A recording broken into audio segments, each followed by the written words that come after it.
on, guys? It's your boy John the Liquidator coming back with another video, man. So it looked like Shedeur Sanders take to social media to drop a profound message. Now, this message here could be taken in so many different ways, but he's definitely back in the city of Cleveland, and he looked like he's standing on business. Now, we know it was reports coming out of Cleveland that Deshaun Watson has been up there preparing for training camp a little early. Well, Shedeur Sanders wrapped up 4th of July festivities, hopped on that damn PJ, and he's back in the city. Let's head on over to Instagram so y'all can see exactly.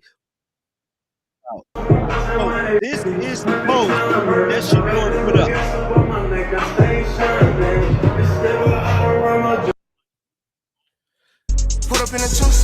So this is what Shedeur put up. As you guys can see here, he's in the Browns locker room, held his wrist up, and y'all already know, perfect timing. This could be signaling a lot, but something that I'm seeing right here, he's not in front of his locker doing this.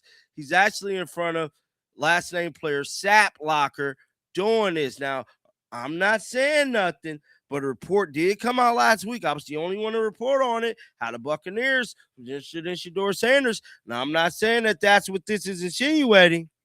Not at all. But this is very something to connect the dots with. Now, there's a bunch of chatter going on in Cleveland about this quarterback battle this week. Today is Monday, and we're only a few weeks out until the start of training camp and this upcoming season. Let's check out what they're saying on the streets of Cleveland, man, because they got a lot going on, man. They're talking about LeBron, and they damn sure talking about Shedeur Sanders and this quarterback battle. Let's pull it up.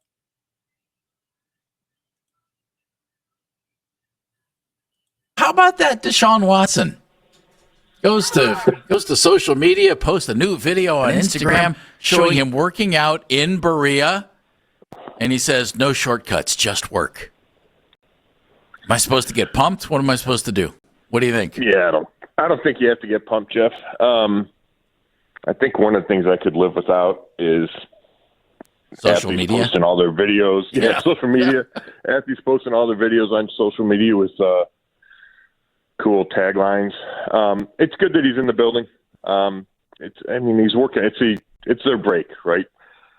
The players are working out wherever they're working out. If it's back in the building, maybe there's some advantage to that. He looked in good shape throughout the offseason. He looks healthy.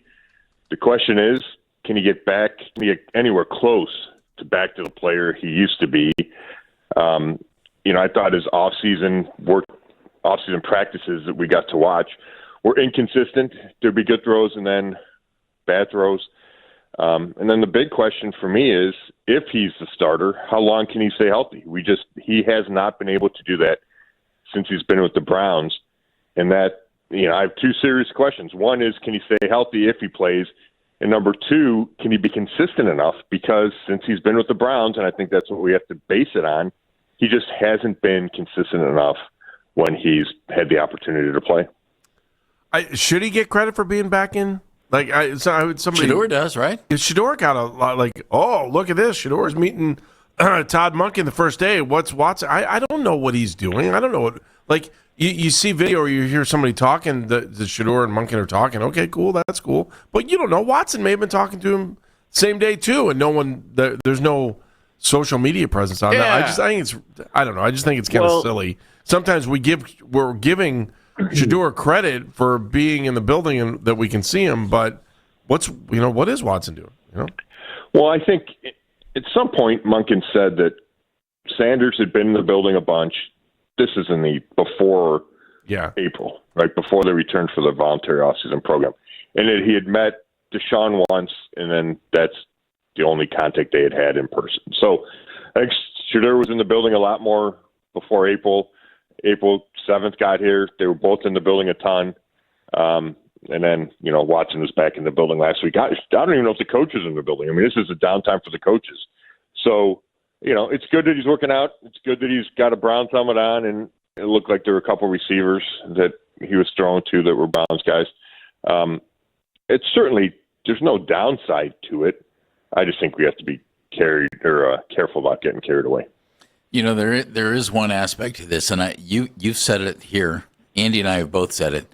If you're just looking at it from the outside, the ideal situation would be if Shedeur is clearly the best quarterback and he starts. There's another aspect to this that I wonder what you think about it. Would the Browns buck the idea that fans don't want to see Deshaun, even if everything that's happened here, through 4 years of the 5 years contract, and even if Deshaun is better, but it's kind of close, they start Shedeur, or do you think they'll flat out put the best guy on the field, even if it's Deshaun? Well, I don't think the fan reaction is a factor. Okay. But your second part of that question is, if it's close, I think it needs to go to Shedeur Sanders. I think he needs to be the starter for all the reasons we've talked about. And you just mentioned younger, cheaper, all those reasons. I think his potential is greater. Less headaches, Yes, right. Just all of it. So I don't think, maybe the fan reaction is a tiny part of that. But I think there's so many factors that play into it that it's not necessarily, and we could argue about this and maybe they feel differently and maybe I'm wrong, but I don't know if it's necessarily, okay, who gives you the best chance to win week one? Like, if it were clear, then yes, it's Deshaun Watson. But if it's really close, then is it, hey, maybe it's the guy that grows into it and week 3 gives you the best chance, but he needs those first couple of weeks or whatever, right? I think there's a learning curve and a progression with Shedeur Sanders that I wouldn't expect from Deshaun Watson because he's been in the league for a long time and he's 30 years old, right? And so that's where I think the room for subjectivity comes in, not necessarily the fan reaction, although there's certainly a huge difference in what the fan reaction is and would be. Speaking of fan reaction, they announced last week the open practice schedule for fans. I'm just curious. I mean, I remember, we were a kid. You could go out there for 2 days and you could watch all that stuff all the time. Yeah, now it's so limited for fans. I don't. Good thing, bad thing for the teams. Should they have more open practices, or is this just kind of a byproduct? And do you think? I actually think that once the complex is done in Berea, it'll be kind of cool that they'll be playing in a. I mean, they can practice and do some more stuff in front of the fans with full seating around the outside. That's what it looks like, right? I've seen the plans a little bit. Yeah, when they have that like multi-purpose stadium that I think Berea Mid Park's going to use. Yep. Yeah, then you can have practices there with a bunch of people in the stands. I think that will add something to their training camp schedule and give fans an alternative, and maybe they blow it out one night and do it there under the lights. I used to think that every practice should be open, and the more the merrier, and that's just, like you said, the way you grew up. And when I started covering this team, there were a bunch of practices open to fans. Yeah, right? I mean, almost all in the 20s, right? I mean, at least high teens, 20s. So when they initially cut back, and I don't know if that was the first year they went to the Greenbrier. That was the first year I remember going, this is a big cut in the number of practices fans are able to watch. But now that feels almost routine, and there's not a huge attendance at these camp practices. So I just don't know if the appetite's not there.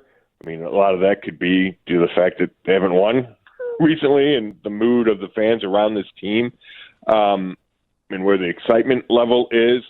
So 9 actually feels okay to me right now. I think if they were, coming off a Super Bowl appearance, I'd feel differently.